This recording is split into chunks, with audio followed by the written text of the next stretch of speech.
when you get the diagnosis, maybe the first time, and it has not metastasized, there's hope of kind of that get out of jail free card. There's maybe it's going to be cured, and you can go on with your life. I mean, I try to live purposefully anyway, and think about how I'm spending my time, because there is a limit to it.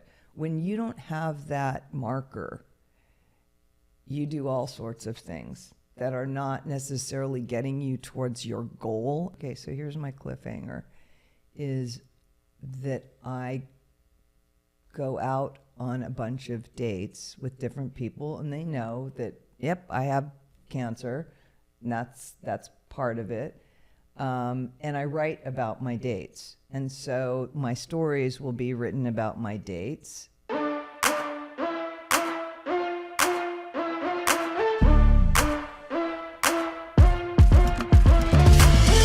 Welcome back to Show and Teller. I'm so happy to be here again with all of you, and it's always a pleasure to do our little shtick where we start off an episode and I say, here on Show and Teller, we like to bring in incredible people who are pushing the envelope, people who have an incredible story, people who are living life, people who are going through adversity, people who are adding to the community, and today's guest is doing all of the above. I just want to give a little bit of a story first, is that, as you know, I'm a rabbi here in Los Angeles, and I've typically worked with a young professional Jewish community, varying in ages from 20s to early 40s. And over the course of the last month, I have wanted to start a new initiative here in the community where I'm going to be working with, we'll call it a 55 plus age demographic, where I'm want to do an event for every month for this age demographic where they can have social, business networking, community, spirituality, finding their potential match. And what better opportunity? There's a lot of people out there, and I want to be able to service this community. So I have known our guest, who I will introduce very shortly. I've never met her in person, but I had the most incredible 45-minute conversation with her about a week ago. And after having that 45-minute conversation with her, I said, you know what, I have to have this woman, who I will introduce very shortly, as a guest on our podcast. And she didn't reluctantly say yes. She, with gusto and vigor, said, yes, Rabbi, I will happy to be a guest of yours. And here we are. And I get to have the pleasure of introducing Lori Plager, who is my new friend. And I don't want to kind of let the cat out of the bag yet, because people are saying, well, we've never heard of Lori Plager. But after this episode, you will know who Lori Plager is. And without further ado, Hello. Miss Lori, thank you so much for being here. And it's such an honor to be here with you. And thank you. Thank you for having me. And I already feel a connection with you and it's feel there. very close. And so how I like to start the episodes is tell us a little bit about yourself, maybe some of your story, your backstory, and what got you to the place that you are here today. So however much you want to share leading up to that, let's do that. Okay. So Lori Plager, where are you from? I am an Air Force kid. So my father was an Air Force doctor. I've lived in many different places, Florida, California, Japan, Kansas, Illinois. Ended up here in Southern California. I moved here in 11th grade. And then I went to UC Santa Cruz and then moved back. Banana slugs. Yeah, banana slugs. Woo! Those aggressive banana slugs. And I've lived here since. I live in Studio City. And I am in my mid-60s. And I have an 18-year-old, that's a whole other Oprah, who is a freshman at Purdue. He's studying cybersecurity. And I arrived here because I have a friend from high school who put us together. I have a little bit of, I guess, a unique ish story in that. I don't know. What do we want to cover today? So what do we want to cover? So I guess I'll let the cat out of the bag. Okay. You know, and when I was asking Lori questions over the phone, I was asking her some stuff, and she said, "Well, I'll get to that, Rabbi. I'll get to that." And I was like, "Okay, that's okay. She'll get to that." And what do you do, Lori? Well, I'll get to that. What are you involved with? Well, I'll get to that, Rabbi. So, you know, now the suspense is real. Lori is living with stage 4 breast cancer, which is metastasized to her spine. That's correct. And Lori has now been living with this way of life, and look at her, and look at how incredibly the smile on her face, I'm still here. She's still standing, and not only is she standing, she's inspiring. She's thriving, she's inspiring, and I think the part that I wanted to, and why I wanted to bring you on, is that when I think when people hear the C word, cancer, they automatically assume like there's an array of questions that come up, and what does that mean? And how does one live their life? And how does one go on with their life? And how can you still be standing here? And how are you living your life knowing that you have stage 4 cancer? And what does this mean going forward? And all these questions come up. And I did hear you had an interview, and I heard you share some of your answers on that interview. And I would just like to hear, when you heard that you got stage 4 cancer that had metastasized to your spine, what was the immediate response that went through your head? Well, I will have to say that just to give you some context, the first time I was diagnosed with cancer, I was fairly youngish. I was 37, and that was on the right side. And then 13 years later, I had it on the left side. And then 12 years later was when I got the news that it had metastasized to my spine. So that's a 25-year span. So possibly unlike people who get that diagnosis at the very beginning, gee, you have stage 4 cancer, I'm a little more practiced at receiving bad news and sort of living with that. But nevertheless, when you get the diagnosis maybe the first time and it has not metastasized, there's hope of kind of that get out of jail free card. There's maybe it's going to be cured, and you can go on with your life. When it metastasizes, so that really means when it goes from the initial organ, which is the breast, to a secondary organ, which most commonly with breast cancer, it's brain, bone, liver, lungs, sometimes skin. Those are the organs that breast cancer metastasizes to. Once it goes to a secondary organ, you can't pull it back. It will never be cured. You will be living with cancer for the rest of your life. It usually progresses, but the question is, does it progress in 2 years? Does it progress in 20 years? And the truth is, no one knows. Your doctor's not holding that piece of information secretly from you. Nobody really knows the answer to that. And so when you're given that diagnosis, everyone knows they're going to die someday. Everyone who exists on this planet right now at some point is not going to be here.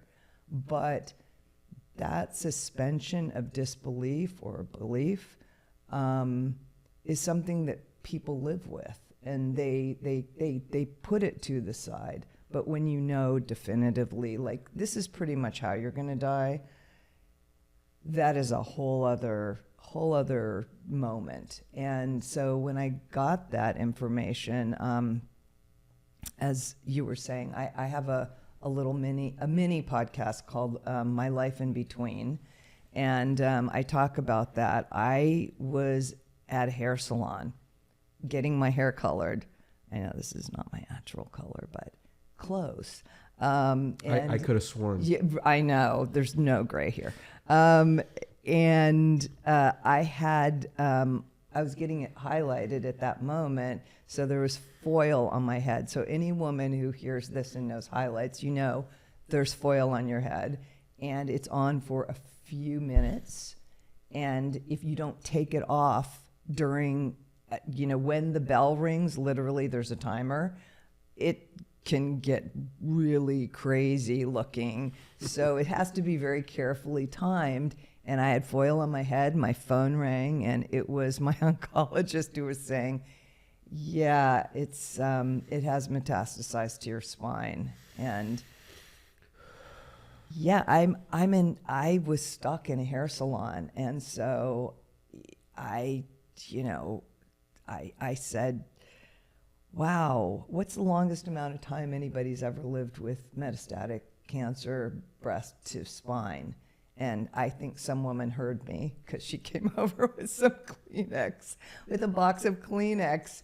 And I just wanted to leave, but you kind of can't at that moment. You were held hostage to your hair. I was. And even if I ripped off the, foil, they still have to rinse it. So, I rinsed and I left, and it was devastating. Honestly, it was devastating. There's, part of you says, oh, not again, not again, not again. But, I never do the why me thing, because why not me? It could be anybody, and I'm not any more special than anyone else, really. Lori, when I listened to your podcast, you had said something which is like, you're being very real with it, but you say something and you say, I'm dying. Like you're almost in a way labeling yourself and saying, I'm dying. Right, right. Now to hear that was just, whoa, I'm dying. Because when I look at you right now, I don't see that you're dying. I see that you're living. Right, right. So by you saying I'm dying, does that help you mentally? Does that make it easier? Does that make it more real? Does that remind you that because I'm dying, therefore I need to live every minute? I think kind of all of those things. I think you're absolutely right. I think when there's a point on it, I've tried to live purposefully anyway, and think about how I'm spending my time, because there is a limit to it. When you don't have that marker, you do all sorts of things that are not necessarily getting you towards your goal. And people do have goals, whether or not they articulate them. And I think it's really, for me, it's really important to know what your goals are and to try to work towards those goals. And it doesn't mean that don't make your bed in the morning because that's not on your list of goals, right? But maybe it's a supplement to the list of what you want to do, which is to feel organized, to feel, to have some beauty or some peace in your life. And maybe that fills in that gap. But sometimes you end up doing things that are like, I'm scrolling the internet for hours, and you think, but my goal is to do X, and that is not supporting my goal at all. And I think it refocuses me on like, stop doing stuff like that. Stop. I'm going to get to the end of my life and I'm going to say, I didn't get X, Y, Z. I'm going to feel disappointed that I didn't get that because I really wasn't disciplined enough or focused enough to get to that point.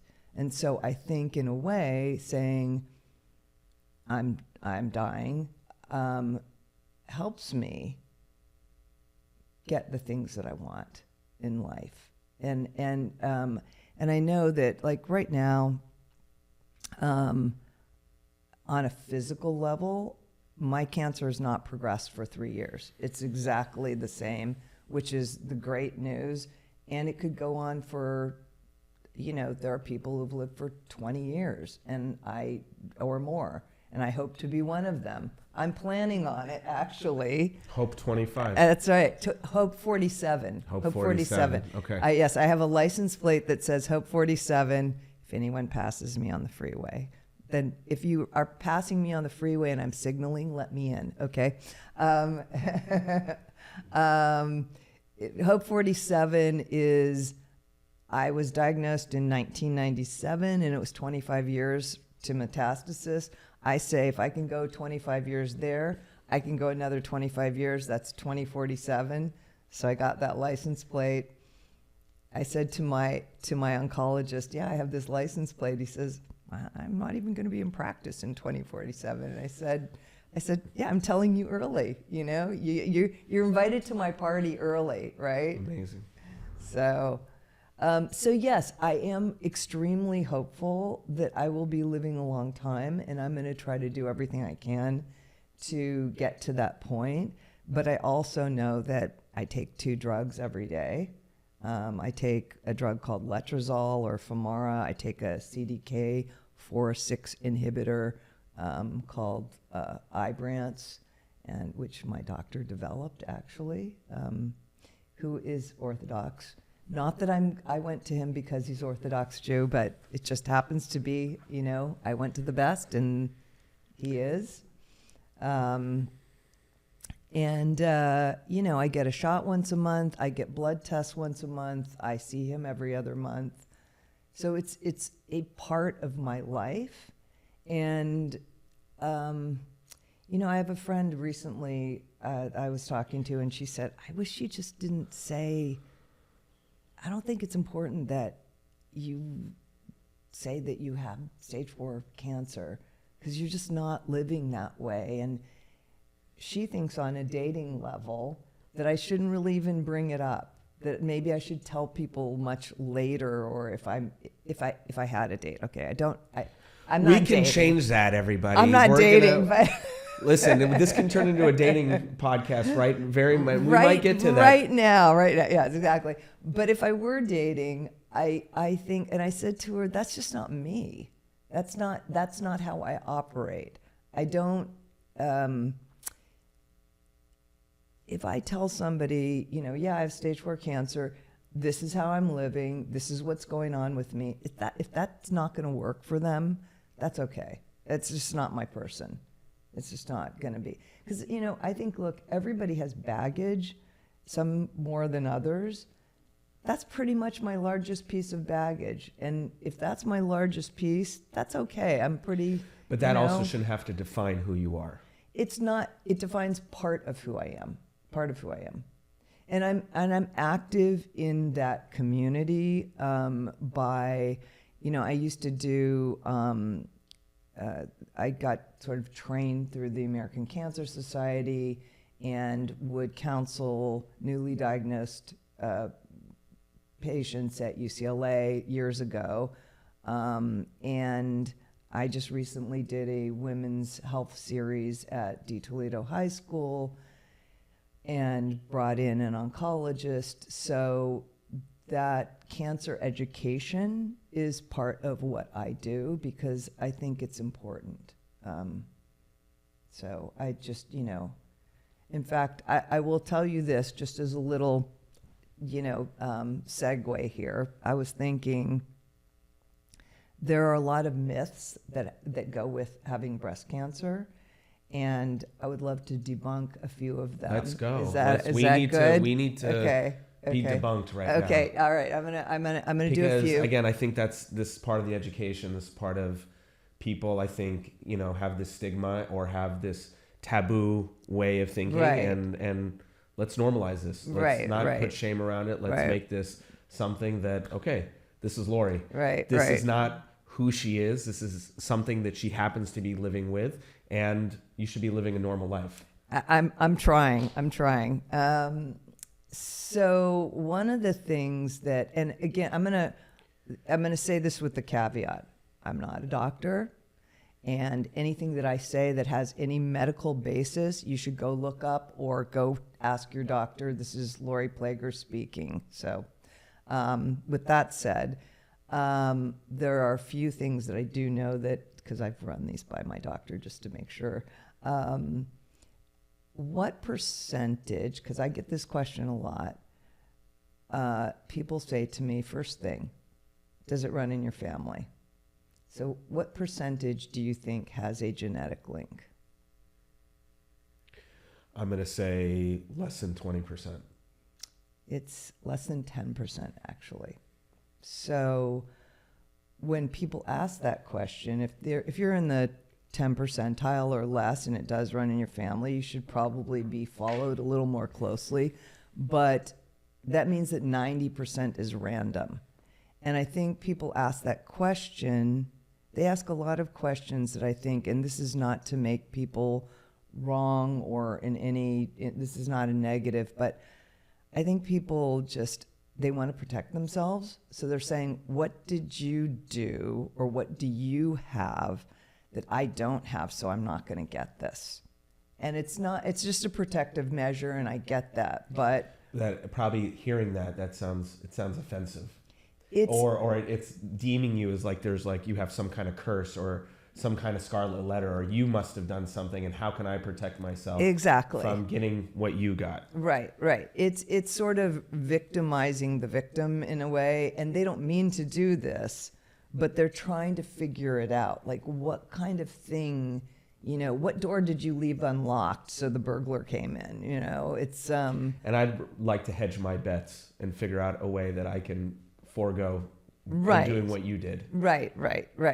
And nobody wants to hear that it's extremely random, because that's really frightening. And it doesn't mean that there aren't certain things that you can do that are positive or preventative or help you in some way. But I think that you have to be careful or sensitive to the questions that you're asking people about that.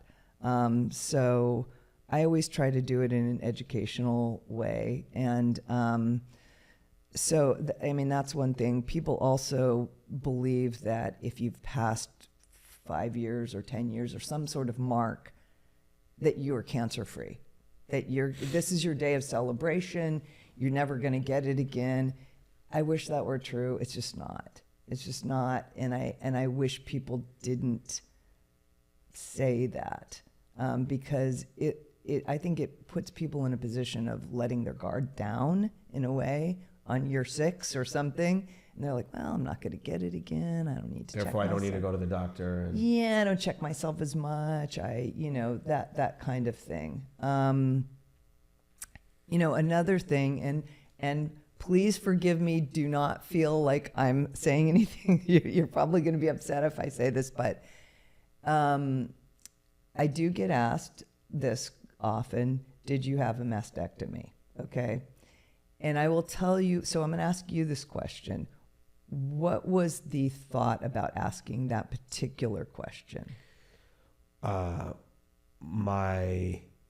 Personally, my mother had breast cancer twice.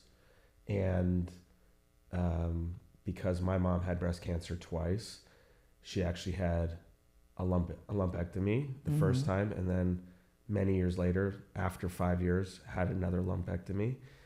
But I feel that people, again, from ignorance, people typically ask, oh, well, if you get a mastectomy, then that's going to help it not spread and almost like catch it early enough that will not come back again. Or that was from my knowledge. That's what I knew. And again, and I think you're right, and I think that that's what most people think. So that's one thing I wanted to debunk. Right. Also. You get a lumpectomy or mastectomy for many different reasons, and some are cosmetic, some are have a different basis, like they're just there's a medical reason for it, but most of them are just a decision that you personally are making with your doctor. And odds of survival between a mastectomy and a lumpectomy with radiation are almost exactly the same. And if you really, really want to parse it out, they're actually more favorable with lumpectomy and radiation. So I think a lot of Good to know. Yeah, and I think a lot of people think that if you have a mastectomy, what I've heard people, again from my knowledge, that they have something called the BRCA gene, and then I've heard people that they found it that they have the gene, and they don't even have any symptoms or any cancer, and then they go through a double mastectomy, just knowing it's that prophylactic, correct, right. And BRCA is just stands for breast cancer, but people say BRCA because it's BRCA, and it's 1 and 2, and that's the most common type of mutation. I do not have either of those, but sometimes if you've had cancer, breast cancer multiple times, they'll do a deeper dive into mutations, and I actually have one called a CHEK2 gene, which is less common. One of my 3 brothers tested positive for that gene, so is it possible that he can pass that along? Maybe. But practically somebody finds out that they have this gene or this gene mutation, therefore what? Well, now I'm not going to have children, and I'm not going to... No, you can still have children. I mean, so if you have the BRCA gene, 1 or 2, you do have a higher percentage of probability of developing breast cancer, and sometimes ovarian cancers and other cancers as well. Actually, I believe that men who have the BRCA gene have a higher risk of having prostate cancer. So it's not just women. So you do have a higher incidence of that. If you have test positive for that gene, you have many members of your family that have had breast cancer, you may want to have a prophylactic mastectomy. So, because you can't have a lumpectomy, there is no cancer to be found, right? So they're not going to take out a little piece prophylactically of something that doesn't exist. Right. But you may want to do that, and just to give you a slightly better edge there. It does not change your reproductive organs, though. You can still have children. It's just you just don't have breasts, and so you can do that. But here's the problem: you cannot remove all breast tissue, even with a mastectomy. Your breast tissue goes all the way up to your collarbone, so there's no way to take all of it. So the idea that if you have a mastectomy, you're never going to get breast cancer again, it's just not true. You can get it in here, you could get it up here. And people do, and I know people who have that, who've had a mastectomy, they've had a recurrence, a local recurrence. I know there's a woman in my doctor's office who had a local recurrence, then it metastasized, and she's actually a 15-year survivor now. So, yeah.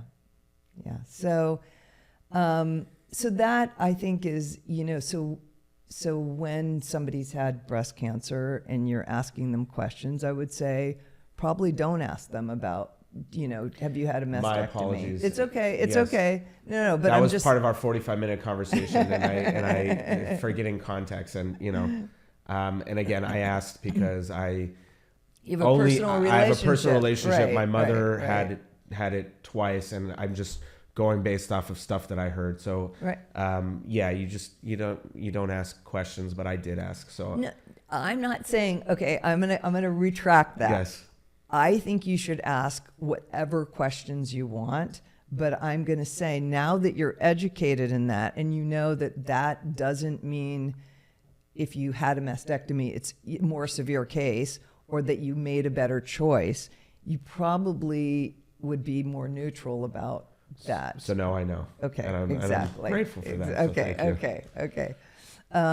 So, I think those are some things. I also think, people will ask me, do you wear deodorant, or, did you eat certain things or did you not eat certain things? And I will say from a nutritional standpoint, there are certain things like eating cruciferous vegetables. Those are good. That's good for you. If you have had breast cancer, or even if you haven't, those are good. Phytoestrogens are good. Limiting your alcohol and, your alcohol intake is good. There's a sort of famous oncologist who was around the first time I had it, Dr. Susan Love, who I remember I went to a lecture and she said, well, you have to treat what you have, not what you don't. Red wine is good for people for their heart. It's not good for people who have cancer. Figure out which one you are. So, well, yeah, right. So, and even my doctor says everything in moderation. So, a little ugio, and it's just like, that's good. That's cake for those who don't know. Yes. So, I try to follow that as much as possible. I haven't eaten, this is my personal thing, I haven't eaten red meat since I was 17. And sometimes when people say, why do you think you got it? I think the answer's flipped around. Why do you think I lived this long?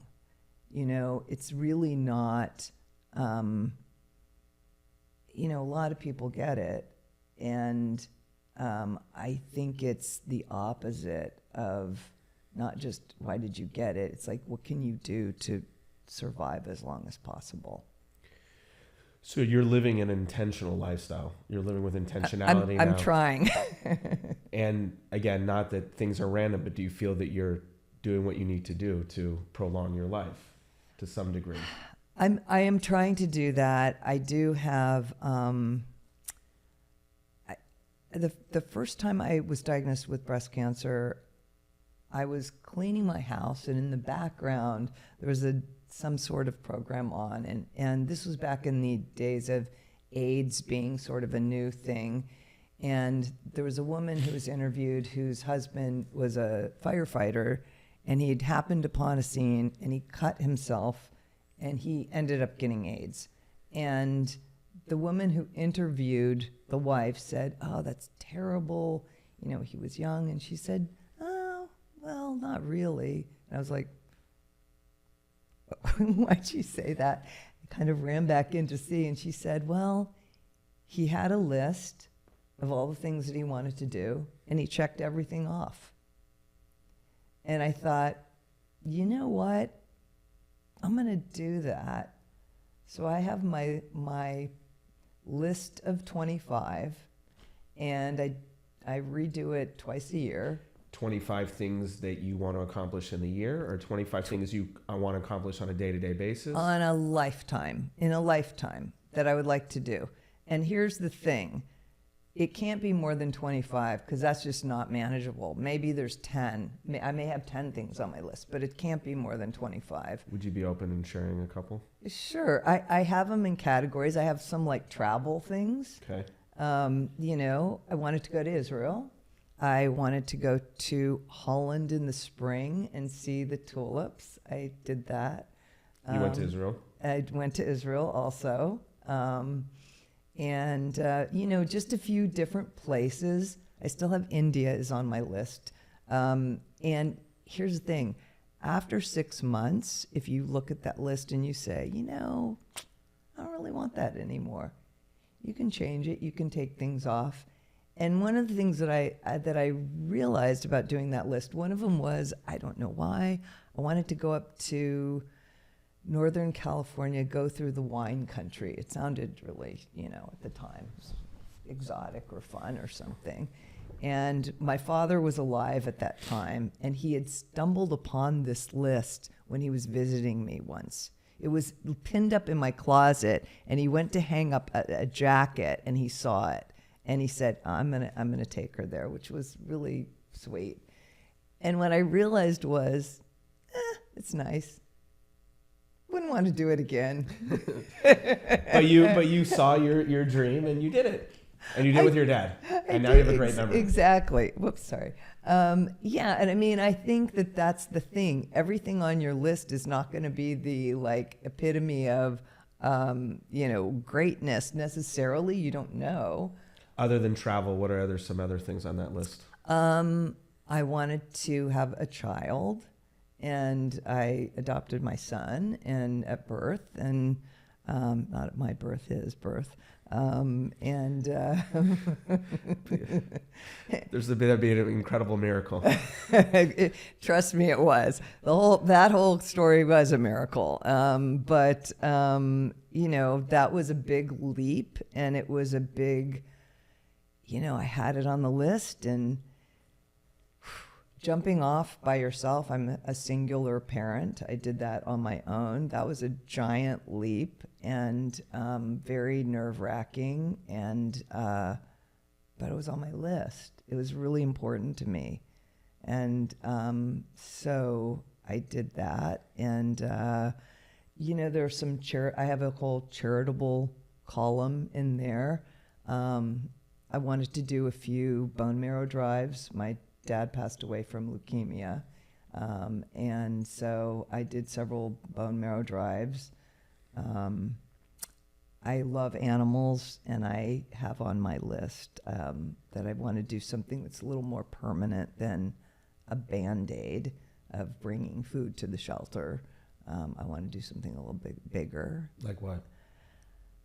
I would love to either get someone to donate a piece of land and build another kind of bigger shelter for animals, and or contribute to one that already exists and make that bigger.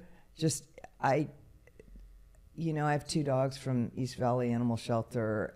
This is the one that barks at the air? Yeah, I have one that literally ferociously barks at air anytime, anywhere. And then you have the blind one? And then I have a blind dog. I was listening to our podcast. He didn't start out as blind, and he became blind. He's 15 now, and he's had a stroke. So it's a little wonky there, but he's. So when you take him and you said you have to like move. I have to pick him up, and then she gets jealous. She doesn't like it. She's barking at him, and then if he bumps into her, sounds she like a good barks marriage. At him. Oh, I'm telling you, it's like Mr. and Mrs. But he doesn't know, like, why is she barking at me? Because you just stepped on her, but yeah. So I mean, I'm a huge animal lover. Maybe it's just the thing I just don't like seeing things in cages, and I don't like, unnecessary death, and it's just, So I want to do something that makes a difference. I volunteer with the North Hollywood Police Department. I know I have a few different hobbies. I have to maybe rein them in a little bit. So what does that entail? I've done a lot of different things with them, but most recently I'm working with a detective in the burglary division, and do random things like filing, entering data into the computer, just whatever they need. What I don't want them doing is that. I want them to go out and, help people solve crime stuff. I've done radar before, where you stand on the side of the road. Somebody's operating the radar. I operate the camera for speeding. I know it's crazy, but you got to do a few things out there. Listen, you're living life. You're living life. Whatever it takes to live life and to enjoy life. Some want to go and make shelters, and some want to stand there with a radar gun. And, because we don't know how much life we have left. No, we don't. Here's the thing. I want to make a difference, and my biggest goal. In the end, this is what I don't want to regret. I don't want somebody to say, she just came to this earth and she took. I want somebody to say, she actually did her part and a little 10% extra, right? Isn't that in Judaism. We give 10%? We give 10%. I'd like to do a little more than 10%, maybe even, because not everybody's giving that 10%, maybe 20. So. Are you living with any fear? Yes. And thank you for asking hard questions too. I appreciate that. I do. I have people that I know who have had breast cancer who've passed away. And I just thinking about that process, like how is that actually going to happen? It's frightening. It is frightening. How is what going to happen? How is the actual death process going to happen? The demise, the going towards that, what organs are going to fail? Am I going to be in pain? I mean, I think that's a question for everybody, but I'm pretty clear about that this is probably going to be the way it goes. Fear of your son? Fear of my son. My son is 18. He's very, very smart kid, needs to be reined in a bit. And I'm his only parent, so, that really worries me. That worries me. I need to live long enough that I know that he's doing okay and, he can do well in life. He's extremely self-sufficient. I'm not worried about him sort of financially. He's going to do okay. But, I don't want to leave him alone. And although he would like me to leave him alone most of the time. It's just age. It's just his age. It's just like, stop micromanaging me. You don't need to hover. He'll go from you, God willing. He'll get married and it'll all continue. I know. But you don't know. This is, okay, a couple of years ago, I said to him, hey, any cute girls, anybody that you, it's like, why do you keep asking me that? I said, well, teenager. And he said, no, I have a plan. When I'm 30, after I make my first few $1 million, I'll get married, and then I'll have kids, and then I'll teach them to work on cars. And then if I wake up in the morning and I want to buy a Lambo, I will. That's his plan. There was a lot of just this free association right there of like. But I'm like, that's your plan? Okay. Zeigesund. I go, you do have to get a few dates before you get married, And speaking of that, he wants me to date because then I'll stop bothering him. Oh, we're going to get back into the dating. Oh, no, well, I just am saying, like, Lori, that's his wish Lori, for me. You did talk about dating a little bit. I assume you would like to get out there and date again. Theoretically, yes, I think so. It's been a long time. Here's the thing. If you listen to the third story of my podcast, I did. Sorry, I apologize. My thought is this. I've written the rest of the stories for that season, and I'm thinking for the second season, it's my jumping off point. When you have a television show in the end, you've got this cliffhanger for the next season. Okay, so here's my cliffhanger, is that I go out on a bunch of dates with different people, and they know that, yep, I have cancer, and that's part of it. And I write about my dates. And so my stories will be written about my dates, and they'll know that I'm writing. And maybe I post, on JDate or something like that to, solicit these people. Because, where am I going to meet them? And I heard JDate is kind of like...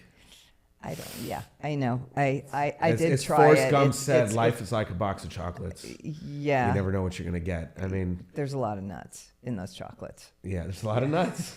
If you're allergic to nuts. Yeah. I don't really like nuts. You might need some EpiPen or something, it's like. My son's allergic to nuts, so I'm well aware of that. Yes. Yeah, I have an EpiPen with me at all times. Just call Rabbi T. Right. We'll find you some good guys out there who don't. Yeah. I mean, I'll be like in the bathroom. Rabbi, in here, help me. Where are you, Lori? I'm going out the window now. I'll be downstairs. Getaway car. Getaway car. Yes. Right. Okay, Lori. So it should be that because you asked a good question, and I think not that this is the purpose of this conversation, but how do we define ourselves? How do we label ourselves? How do we put ourselves out there in life? And I think this is just a general question that I get as a rabbi often, and people have called me for references, and they say, Rabbi, somebody read me this resume, and can you tell me a little bit about them? And I don't know if it's my place to say that this person had, let's say, mental health struggles once upon a time, and I know that they're doing okay. Is that my place?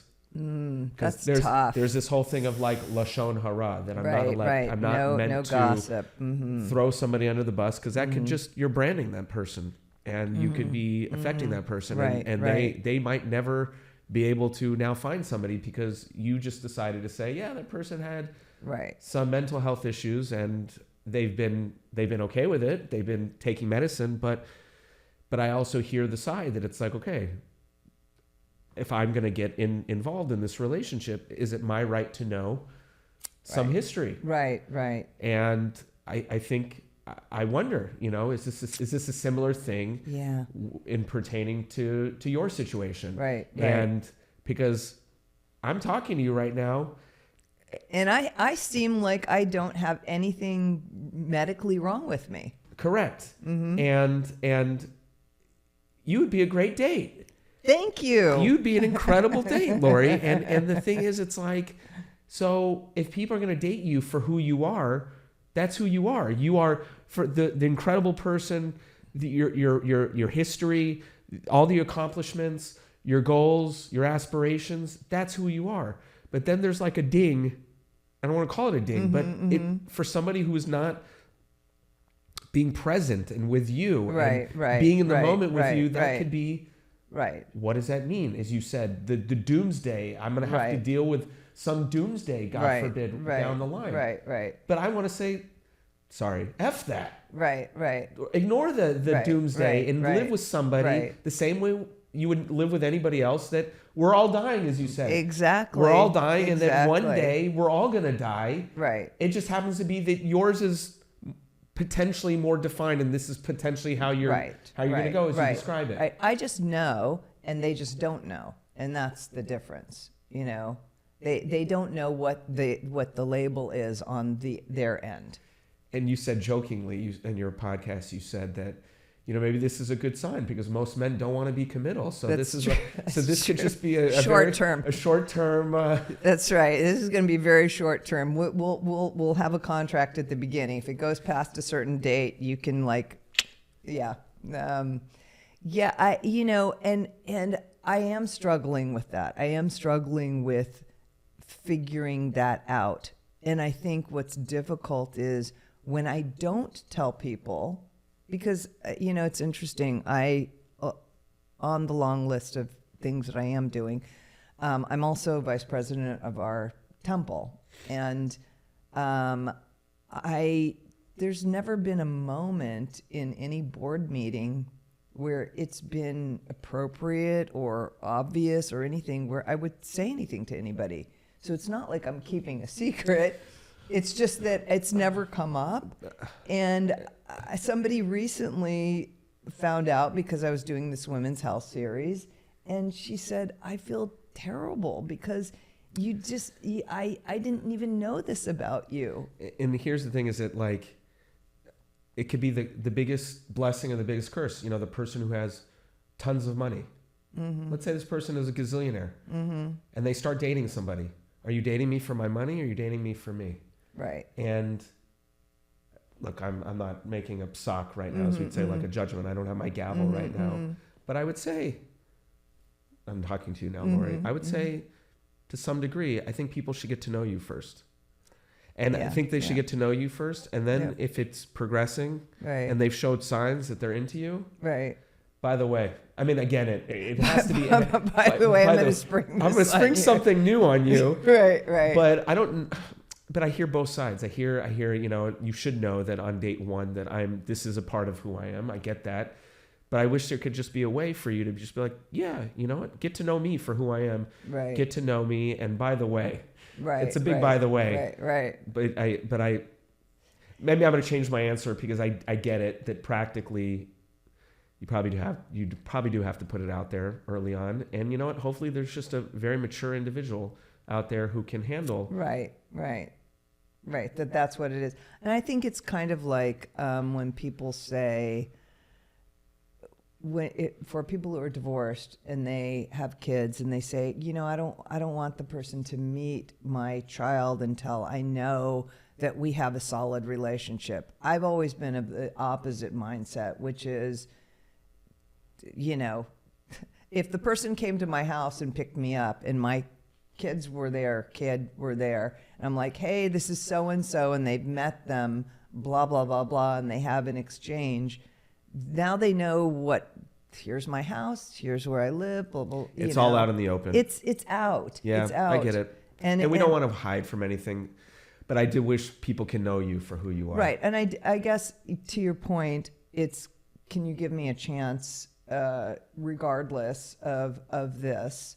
And I think if it were an employment situation, it'd probably be a little more covert about it because they don't want that to be, they're not having that kind of relationship with you. Correct. It's strictly work, you know, and that can't be an impediment in your work situation. But if it's a relationship, I mean, look, if that's the worst thing that's going on with me, I mean, you know, I don't have a drug or alcohol problem. I own a house. I've worked very hard. I try to be a good person. You know, I have some other good qualities. You know, there's just sometimes some things you can't control. And that's why I was saying what I was saying, because I would hope that this is just a lesson for everybody, is that we see the person, we see the essence of who people are, but we get so enamored and bamboozled by materialism or what's on the outside versus what's really taking place on the inside. Right. And there's a lot more to you. Thank you. Than just this. Right. And that's what I would like to, that's why I asked you to be here. Thank you. Other than the fact that this is what you are, but you exuded such positivity, I was enamored by your positivity. That's Thank truth you. be told, and your authenticity, and the fact that you're so real with it, and that you're living life. Not you're trying to live life, you're living life. And you should live to 120 like all of us, and have only blessing in all areas, and hold up your radar, and you know, and volunteer and do all the things that you want to do, because that's really how we should all be waking up in the morning and saying, am I living my life to its fullest? It happens to be that because of your situation, you're probably a little bit more attuned than most. So I would like to say to all of the people who are listening, take a lesson, a playbook out of Lori's book, that, you know, she's living life and that we should all be doing the same. And that's the inspiration. Thank you. I really appreciate that. I feel like I've learned a tremendous amount. First time we're meeting in person. Thank you. And I see that this is going to be a great friendship, and we're gonna be doing wonderful things together. And I just want to say thank you for your time. Thank you. And we should only hear many more things, and I should have you back here season 10 when you've like saved the world and you've done all these wonderful things. And it's a day. Yes. And thank you for reaching out to this demographic, this 55 plus or 55 and better, as they say in these living communities, for people who are honestly kind of glossed over. We're still here. We're still here. I think there was a song, Elton John.